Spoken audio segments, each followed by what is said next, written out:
Doctor மன்மோகன் சிங் முன்னாள் பிரதமர் சமீபத்தில் இறந்துட்டார். அவருடைய காலத்தில் முக்கியமான திட்டங்கள் பார்க்க போகிறோம். இந்த 2K கிட்ஸ் வந்து ஸ்கூல் படிக்கும்போது இவர் தான் பிரைம் மினிஸ்டர் படித்து பழகிருப்பீங்க. சரியா? 2005 பார்த்தோம்னா மகாத்மா காந்தி தேசிய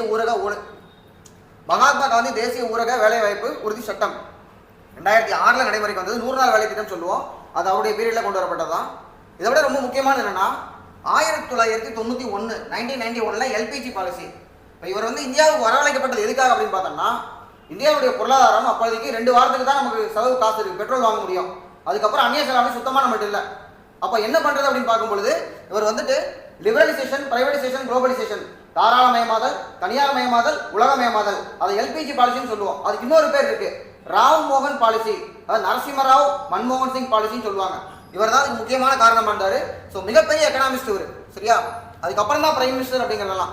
2005 இன்னொன்று பார்த்தோம்னா தகவல் அறியும் உரிமை சட்டம். இவங்களுடைய இந்த அதாவது காலகட்டம் வந்து உரிமைகளின் காலகட்டம் அப்படிம்பாங்க. 2005 தகவல் அறியும் உரிமை சட்டம் கொண்டு வரப்பட்டது. அப்போ இன்னொன்று பார்த்தோம்னா national rural health mission NRHM இவருடைய பீரியட்ல தான் கொண்டு வந்தாங்க.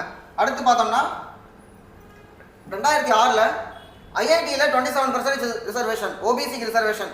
ஓபிசி ரிசர்வேஷனுக்கு ரெக்கமெண்டேஷன் கொடுத்தது மண்டல் கமிஷன். எம்ப்ளாய்மெண்ட்ல முன்னாடியே கொடுத்துட்டாங்க. அது உங்களுக்கு தெரியும், இந்திரா காந்தி கேஸ் 1992. அதன்படி பேக்வர்டு கிளாஸ் ரிசர்வேஷன் கொடுக்கப்பட்டது. தமிழ்நாடு பார்த்தோம்னா champion of backward class reservation முதல்ல இந்தியாவிலேயே தமிழ்நாடு தான் முதல்ல கொடுத்தாங்க.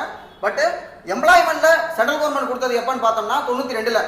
கல்வியை கொடுத்தது 2006 தான், மத்திய கல்வி நிறுவனங்கள்ல இவருடைய பீரியட் 2006. அடுத்து 2008 பார்த்தோம்னா பார்த்தா மும்பை டெரர் அட்டாக்கு தாஜ் ஹோட்டலில் ரொம்ப கொடூரமான சம்பவம்.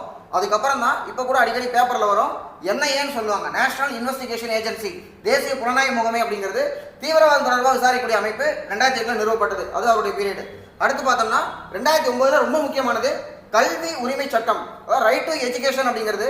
கல்வி அடிப்படை உரிமையாக 2002 வாஜ்பாய் கவர்மெண்ட் கொண்டு வந்துட்டாங்க. ஆனால் அதுக்கு சட்டம் போட்டது இவங்களுடைய government 2009 right to education act. எப்போ நடைமுறைக்குன்னு பார்த்தோம்னா 2010 ஏப்ரல் 1 கேம் இன்டு ஃபோர்ஸ். அடுத்து 2013 தேசிய உணவு பாதுகாப்பு சட்டம், ஃபுட் செக்யூரிட்டி ஆக்ட் வந்து ரொம்ப முக்கியமான ஒன்று. தேங்க்யூ.